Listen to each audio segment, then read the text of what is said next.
Hola polluelos. Hoy vamos a empezar con medio interno, del ser, o sea, con la primera clase de medio interno. Y concretamente lo que vamos a hablar es de la homeostasis del medio interno. Es decir, lo que vamos a desarrollar a lo largo de la materia con el sistema urinario es cómo el sistema urinario maneja la homeostasis del medio interno. Estos conceptos de homeostasis y de medio interno nosotros lo venimos desarrollando desde crecimiento y desarrollo, allá por la UP2 de crecimiento y desarrollo, cuando vimos las generalidades de fisiología. Después los volvimos a retomar para homeostasis, para trabajo y tiempo libre, cuando veíamos estrés, y hablábamos de todo, la evolución del término de homeostasis, alostasis, etcétera, desde Walter Cannon y los otros y varios investigadores hasta la actualidad, hasta el concepto actual.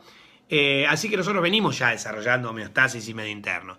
Cuando nosotros empezamos a hablar del término, en crecimiento y desarrollo, nosotros decíamos que los dos grandes órganos reguladores de la homeostasis eran el sistema nervioso y el sistema endocrino. Porque, digamos, son los dos sistemas que se ven en crecimiento y desarrollo y son dos sistemas que regulan la homeostasis. El sistema nervioso trabajando mediante respuestas rápidas, localizadas, mediante neurotransmisores a través de la sinapsis, y el sistema endocrino con respuestas más generalizadas, más prolongadas, mediante hormonas que se vierten a la sangre. Ahora bien, parte de lo que es el manejo de la homeostasis consiste en el manejo de las concentraciones de los electrolitos y de los hidrógenos en el medio interno. Y tales concentraciones son manejadas por un balance entre la ingesta y la eliminación.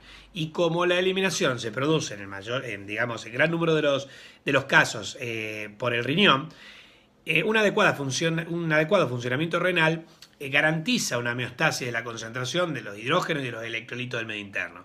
O sea que nosotros no podemos, si estamos hablando de homeostasis, dejar de lado el sistema renal. Y como en esta materia, el ser humano y su medio, digamos, el hilo conductor es el análisis del sistema renal, básicamente con esta materia nosotros completamos este desarrollo de la homeostasis del medio interno que venimos haciendo desde crecimiento y desarrollo. Bueno, en relación a la homeostasis del medio interno, les voy a explicar un PowerPoint que les preparé, que es el siguiente. Bueno, vamos a hablar del medio interno, de la fisiología del medio interno, gentileza del Instituto Tejedor. El medio interno del organismo, es un término que fue introducido hace más de 150 años por el gran fisiólogo francés del siglo XIX, Claude Bernard, que vivió entre 1813 y 1878. Para Bernard, el medio interno es el ambiente en el que se desenvuelven las células. Ahora bien, ¿cuál es este ambiente en el que se desenvuelven las células? ¿A qué compartimento líquido corresponde este concepto? El 60% del cuerpo humano del adulto es líquido, principalmente una solución acuosa que tiene iones y otras sustancias.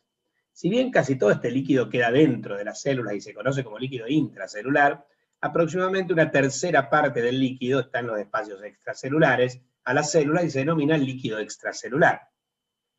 Este líquido extracelular está en movimiento constante por todo el cuerpo. Se transporta rápidamente en la sangre circulante para mezclarse después entre la sangre y los líquidos tisulares por difusión a través de las paredes capilares.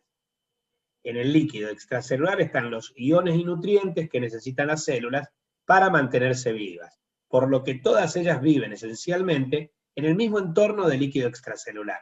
Por este motivo, el líquido extracelular también se denomina el medio interno. O sea, ¿cuál es el medio interno de Claude Bernard? El líquido extracelular.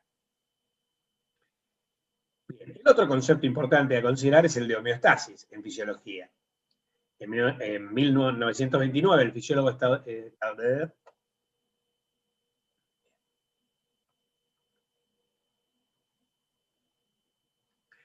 el otro concepto importante a considerar en fisiología es el de homeostasis. En 1929, el fisiólogo estadounidense Walter Cannon, que vivió entre 1871 y 1945, acuñó el término homeostasis para referirse al mantenimiento de unas condiciones casi constantes del medio interno. Lo de casi constante está expresado en el homeo, no es homo, que sería igual a lo constante. Esto es homeo, es semejante, o sea, casi constantes del medio interno. Esencialmente todos los órganos y tejidos del organismo realizan funciones que colaboran al mantenimiento de estas condiciones relativamente constantes. Por ejemplo, los pulmones aportan el oxígeno al líquido extracelular para reponer el oxígeno que utilizan las células. Los riñones mantienen constantes las concentraciones de los iones y el aparato digestivo aporta los nutrientes. Entonces, aunando los dos conceptos, el de medio interno formulado por Claude Bernard y el de homeostasis formulado por Walter Cannon, nosotros podemos hablar de la homeostasis del medio interno. Muchos de los mecanismos regulatorios de la homeostasis ejercidos por sistemas como el urinario tienen como objetivo el mantenimiento de las concentraciones de hidrógenos, de electrolitos, de los compartimentos líquidos del organismo.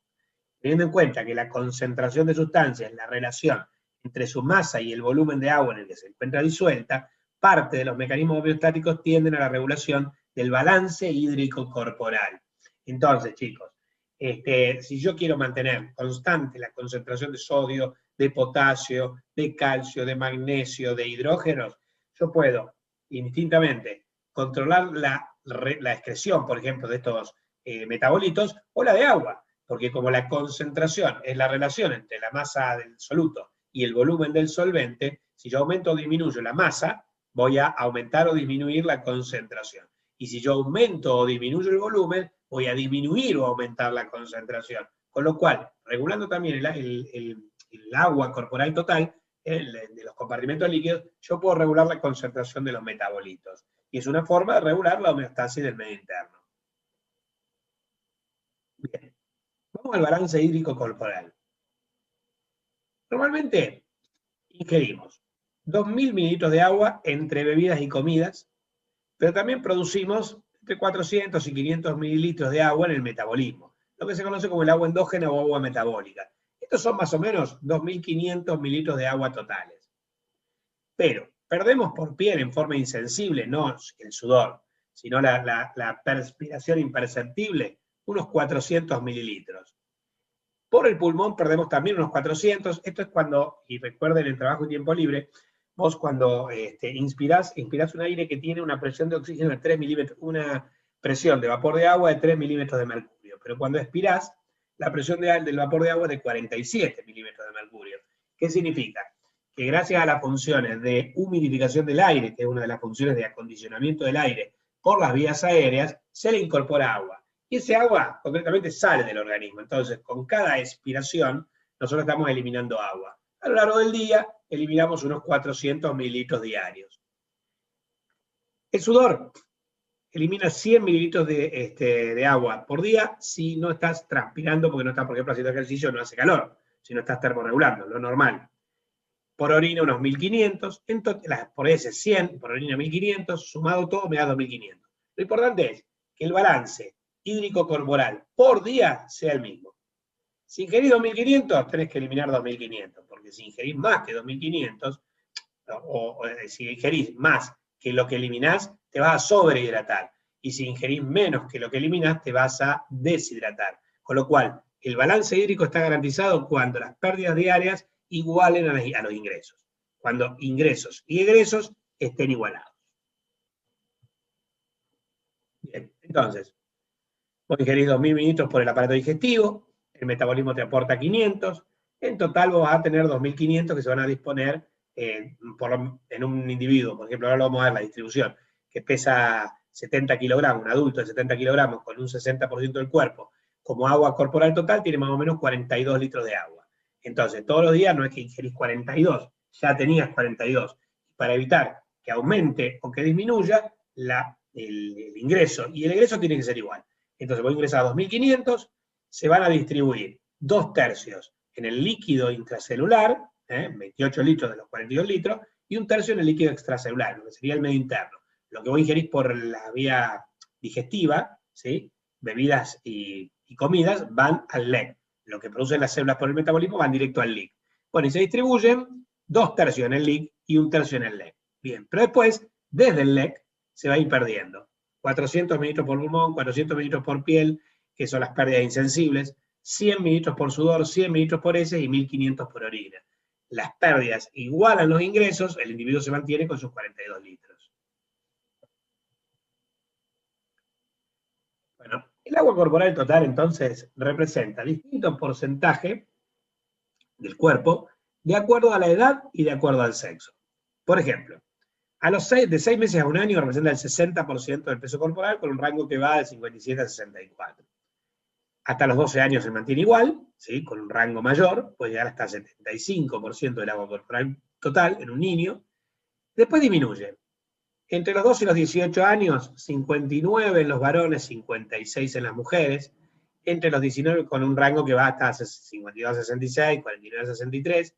Después, de 19 a 50 años, se mantienen 59 en los varones, pero baja a 50 en las mujeres. Y mayor a 50 años, baja a 56 en los varones y baja a 47 en las mujeres. Primero, ¿por qué disminuye con la edad? ¿Por qué es mayor en los niños y menor en los adultos mayores? Por la distinta proporción entre la masa de líquido intracelular y de líquido extracelular que existe en distintas edades. Esto se va modificando, la proporción de células y de sustancia intercelular. Segundo, ¿por qué a cualquier edad, desde que hay diferencias de dimorfismo sexual entre varones y mujeres, o sea, a partir de los 12 años o de la pubertad, ¿por qué hay más agua en varones que en las mujeres? Por la masa muscular, por la distinta proporción de masa muscular y de masa adiposa.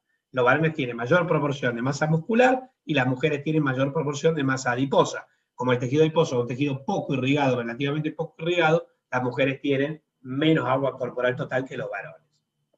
Bueno, ¿cómo se distribuye? El agua corporal se distribuye en el líquido intracelular, en el líquido extracelular. Este líquido extracelular lo podemos dividir en el líquido intersticial, que es el que baña las células, y el líquido intravascular, el plasma que está dentro de los vasos sanguíneos. Además, también existe el líquido transcelular, que está más allá de barreras epiteliales, por ejemplo, el líquido del aparato digestivo, del aparato respiratorio, el líquido cefalorraquídeo, que está más allá de barreras epiteliales, y el agua de intercambio lento, que es el agua del tejido conectivo, del tejido óseo, que tiene un intercambio lento con el resto de los tejidos. Estos dos los podemos despreciar. Así, considerando LIC, LEC, y dentro del LEC, el LIN y el LIM, el líquido intersticial, y el líquido intravascular, nosotros vemos lo siguiente. En la niñez tenemos agua corporal total, 75%, de los cuales están distribuidos 45% en el LIC, 30% en el LEC, y de este 30%, 26% está en el líquido intracelular, perdón, en el intersticial, y 4% en el intravascular. Ya llegando a la edad adulta, los varones adultos, que tienen un 60% de agua corporal total, la tienen distribuida. 40% en el LIC, 20% en el LEC. O sea, 2/3 LIC, 1/3 LEC. Y del LEC, de la proporción que tiene en el LEC, tiene 15% en el LIN y 5% en el LIM. O sea, 3/4 partes en el LIN y una cuarta parte en el líquido intravascular. Las mujeres que tienen un 50% de agua corporal total tienen 35% en el LIC, 15% en el LEC, y del 15% que está en el LEC, 11% está en el líquido intersticial y 4% en el líquido intravascular. Estas son las proporciones aproximadas de a las distintas edades y por los distintos sexos. Y vamos a tomar, por ejemplo, lo que tiene un varón adulto. Modelo de adulto varón de 70 kilos. Decíamos que tiene 42 litros de agua corporal total, de los cuales 28 litros están en el líquido intracelular, 14 litros están en el líquido extracelular. De estos 14 litros, 11 litros están en el líquido intersticial, 3 litros en el plasma, en el líquido intravascular. Bueno, con respecto al balance de los compartimentos líquidos, decíamos, los ingresos se producen por el aparato digestivo y van directamente al plasma. Los ingresos de agua, porque vos ingerís agua con las bebidas y las comidas y se absorbe en el intestino y pasa al plasma. También del plasma es que se elimina el agua, porque el plasma es filtrado por los riñones, el plasma llega a los pulmones y garantiza las secreciones pulmonares que humidifican el aire. El agua también se secreta por el aparato digestivo y se elimina por las heces, a través del sudor, etc. O sea que los intercambios con el medio externo se realizan a través del plasma. El plasma está separado por la membrana capilar del líquido intersticial, o sea, por el endotelio capilar del líquido intersticial. Lo único que conecta directamente el líquido intersticial y el plasma, sin que estén separados por las paredes del capilar, son los vasos linfáticos, que nacen en fondo de saco ciego, en el medio, digamos, en el líquido intersticial de las células, y después se vierte en el confluente del yúgulo subclavio derecho e izquierdo para vertirse a la circulación general. Con lo cual se saltea, digamos, la membrana capilar. Después, todo esto es el LEC, el líquido extracelular, unos 14 litros. El intercambio con el líquido intracelular, que son 28 litros, se hacen mediante la membrana celular. O sea que LEC y LIC están separados por la membrana celular. Y los dos grandes compartimentos del LEC, que son el líquido intersticial y el plasma, están separados por el endotelio capilar y comunicados por los vasos linfáticos. Bien. ¿Cómo se miden los compartimentos líquidos? El volumen de un compartimento líquido en el cuerpo puede medirse colocando una sustancia indicadora en el compartimento y permitiendo que se disperse en forma uniforme en todo el líquido del compartimento, y después analizando la extensión con la cual la sustancia se diluye. A este método se lo llama la dilución del indicador y se basa en el principio de la conservación de la masa, lo que significa que la masa total de una sustancia tras la dispersión en el compartimento líquido será la misma que la masa total inyectada en el compartimento. Las fórmulas que se aplican son las siguientes. La fórmula madre es la de concentración, ¿sí? Fórmula A, donde la concentración se calcula como la masa del soluto sobre el volumen del solvente. Recuerden que según la forma en que yo expreso la masa, será la forma de expresar la concentración. La masa se puede expresar en gramos, en moles, en osmoles o en equivalentes. El volumen es en mililitros, ¿sí? Pueden ser 100 o 1000 mililitros. Si yo tomo gramos en 100 mililitros, es la concentración empírica gramos por 100. Si yo tomo gramos en 1000 mililitros, es la concentración empírica gramos por 1000. Si yo tomo moles por 1000 mililitros, es la molaridad. Si tomo moles o partículas de la sustancia en 1000 mililitros, es la osmolaridad. Y si tomo equivalentes o cargas negativas o positivas de la sustancia en 1000 mililitros, es la normalidad. Entonces hay 4 formas de expresar la concentración, que eran la concentración empírica, gramos por ciento, gramos por 1000, la molaridad, la osmolaridad y la normalidad. Bien. Tomando esta fórmula madre, esta fórmula como madre, yo puedo, despejando de la misma, calcular volumen o calcular masa. Por ejemplo, estas serían las fórmulas derivadas. Si quiero despejar masa, ¿qué hago? Paso volumen, que divide multiplicando concentración. Entonces la masa podrá ser calculada como el producto entre la concentración por el volumen. En cambio, si quiero despejar volumen, lo paso para acá y paso concentración para acá. Me queda que el volumen es igual a la masa sobre la concentración. Entonces, masa es igual a concentración por volumen, volumen es igual a masa sobre concentración. Yo puedo utilizar cualquiera de las dos fórmulas para valorar, cuantificar el compartimento líquido. Por ejemplo, si quiero aplicar la fórmula B, la de masa, yo lo que puedo hacer es, con un indicador de masa, un líquido que contiene una masa conocida, yo la inyecto en un compartimento desconocido, cuyo volumen desconozco, ¿no? Yo sé que acá, en el frasquito que yo te voy a dar, la masa va a ser igual. Imagínate que este es el compartimento A. La masa de A va a ser igual a volumen de A por concentración de A.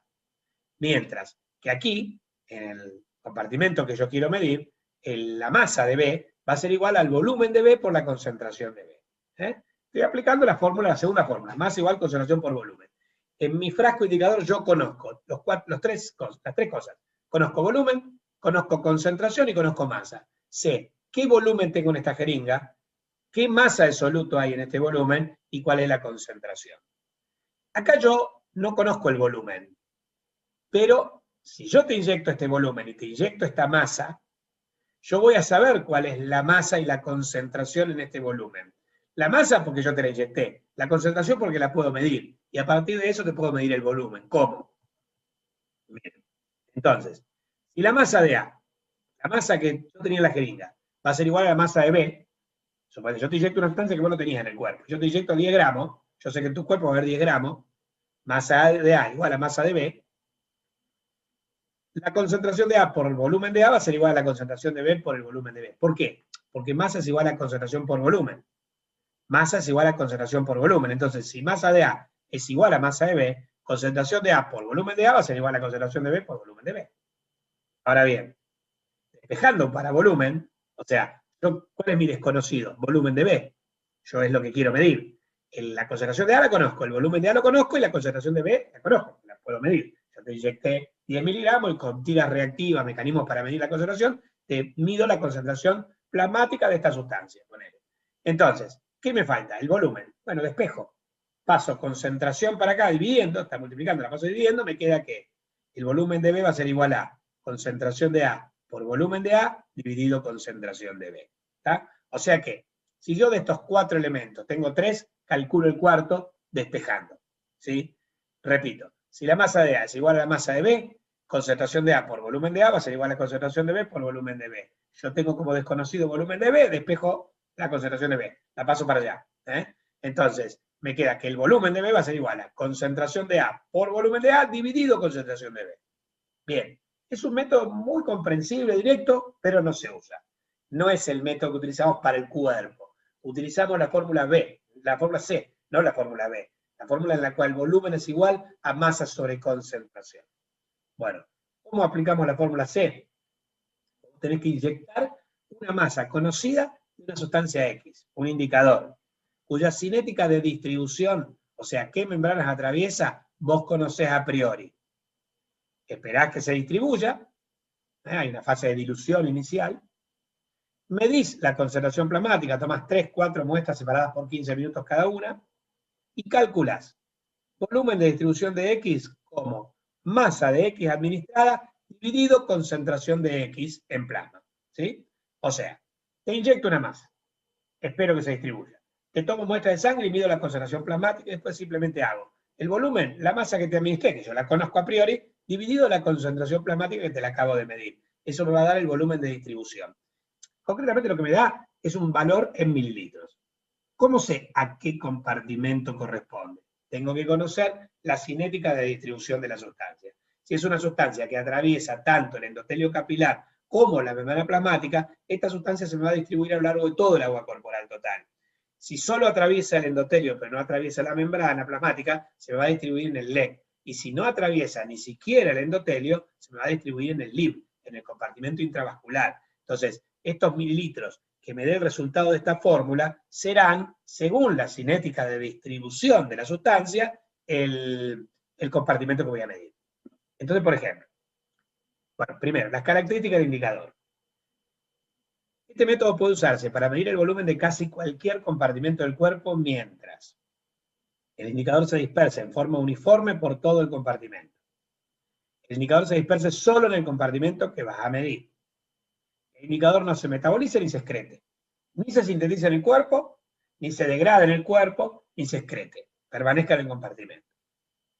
Si el indicador se metaboliza o se excreta, debe realizarse una corrección en el numerador de la fórmula anterior relacionada con la pérdida. Entonces, cuando nosotros decíamos masa administrada, tenemos que hacer masa administrada menos masa eliminada, dividido concentración. Eso me va a dar el volumen. Bueno, además, el indicador no debe ser tóxico, si lo vamos a medir en humanos. Debe ser fácil de medir, una sustancia que después encontremos y que podamos utilizar un método para medir bien su concentración. No debe alterar el volumen del compartimento en el que se distribuye. Porque si es una sustancia que, por ejemplo, atrae agua a ese compartimento, se queda en el compartimento que yo quiero medir, pero atrae agua, me va a dar un volumen mayor. Bueno, ¿qué indicadores se usan? Debe conocerse la cinética de distribución. Así, si el mismo atraviesa tanto el endotelio capilar como la membrana plasmática, sirve para medir el agua corporal total.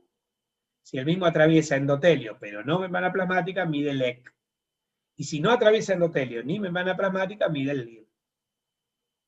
Bueno, medición del agua corporal.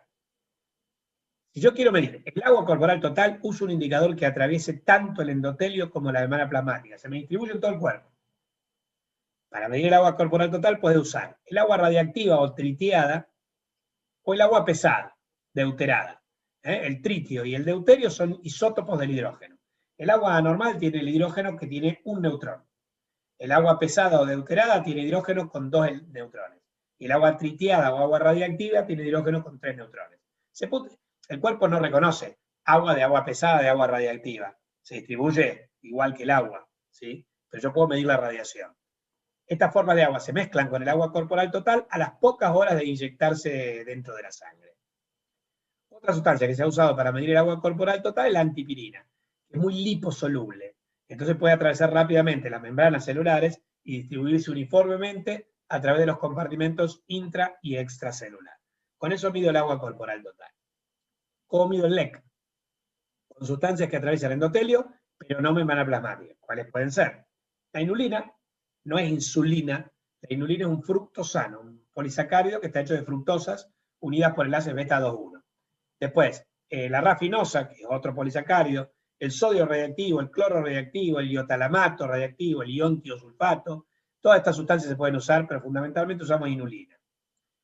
Cuando cualquiera de estas sustancias se inyecta en la sangre, suele dispersarse casi completamente en todo el líquido extracelular en 30 a 60 minutos.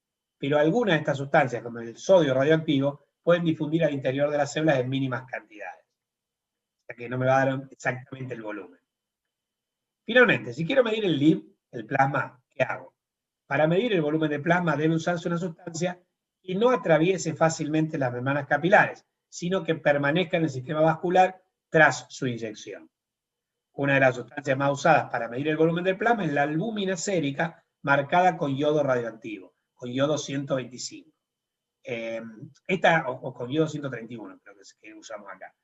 La albúmina marcada es una albúmina radiactiva y yo después mido, se mezcla en el plasma con la albúmina normal que tiene en el plasma, pero yo mido la radiación en cuentas por minuto. Además pueden usarse colorantes que se unen ávidamente a las proteínas plasmáticas, como el azul de Evans, que se llama T1824, para medir el volumen de plasma. Entonces, con albúmina radiactiva o con azul de Evans. Entonces, con agua pesada, o agua deuterada o tritiada, y antipirina, mido el agua corporal total. Con inulina o rafinosa, mido el LEC. Con azul de Evans o con albúmina radiactiva, mido el LIB. Entonces yo mido agua corporal total, mido LEC y mido LIB. En forma directa con el indicador. ¿Cómo hago para medir LIC, LIN y sangre? Lo hago en forma indirecta. Una vez calculada agua corporal total, líquido extracelular y líquido intravascular, vos podés calcular LIC haciendo agua corporal total menos LEC. Yo ahora te inyecto antipirina y te inyecto inulina y con eso mido agua corporal total y LEC. Y después hago agua corporal total menos LEC, ¿qué me va a dar? El LIC, en forma indirecta. Si quiero medir el LIN, el líquido intersticial, yo te mido LEC y te mido LIB. Te inyecto inulina para LEC, te inyecto azul de Evans para LIB y después hago LEC menos LIB, ¿qué me da? LIN, líquido intersticial. Finalmente, si quiero calcular la sangre, hago sangre igual a LIB, el plasma, dividido 1 menos el hematocrito, que es la proporción entre el plasma y los glóbulos. Eso me va a dar la sangre completa. Quiere decir que yo, en forma directa o indirecta, le puedo medir agua corporal total, LIC, LEC, LIN y LIB. Y también a partir del LIB te puedo medir sangre. Muy bien. Yo decía que según la cinética de distribución, cuando te hago el método, ¿no es cierto?, para el cálculo del volumen de distribución, yo puedo establecer qué compartimento líquido estoy midiendo.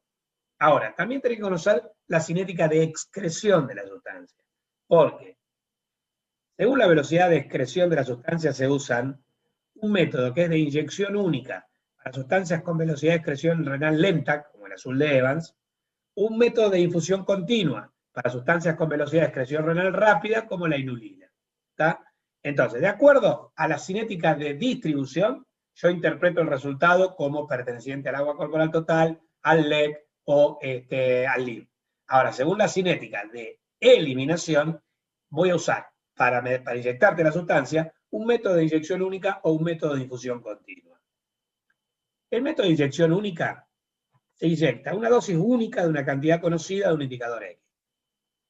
Se mide la concentración plasmática de X a intervalos sucesivos de tiempo. Una vez que la sustancia alcanzó una distribución uniforme, la velocidad de disminución de su concentración plasmática va a ser constante, igualando a la velocidad de excreción renal. Se grafica el logaritmo de la concentración plasmática en función del tiempo. Se obtiene la concentración plasmática instantánea extrapolando a la porción lineal de la curva a 0, al eje vertical, y finalmente calculás el volumen del compartimento como volumen de distribución en litros, masa inyectada inicialmente en miligramos, dividido la concentración plasmática instantánea en miligramos por litro. A ver, ¿cómo sería? Yo te inyecto una sustancia. Al principio la sustancia va a ir disminuyendo rápidamente y en forma, digamos, cuando la grafique, va a dar una curva a medida que se diluya. Una vez diluida en el plasma, empieza a disminuir en forma completamente constante a medida que la velocidad de eliminación es constante. La velocidad de eliminación renal. Bueno, Cuando yo grafico el logaritmo de la concentración plasmática en función del tiempo, me va a dar primero una curva y después una recta. De la recta extrapolo a 0 al eje vertical, y este dato que hallo ahí es la concentración plasmática instantánea. Esto es lo que yo tomo como denominador de la fórmula. La masa que te inyecto es el numerador, y entonces yo hago, vuelvo para atrás, masa inyectada dividido concentración plasmática instantánea, y me va a dar el volumen de distribución. Que si conozco la cinética de distribución, voy a saber que esto es agua corporal total, o es LEC, o es LIB. Bien, eso para las sustancias que se eliminan lentamente. Ahora, ¿qué pasa si la sustancia se elimina rápidamente? Yo te la inyecté una vez, se te fue. Cuando te voy a medir a los 15 minutos la concentración plasmática ya no tengo sustancia. Yo tengo que ir inyectándotela. Es el método de infusión continua.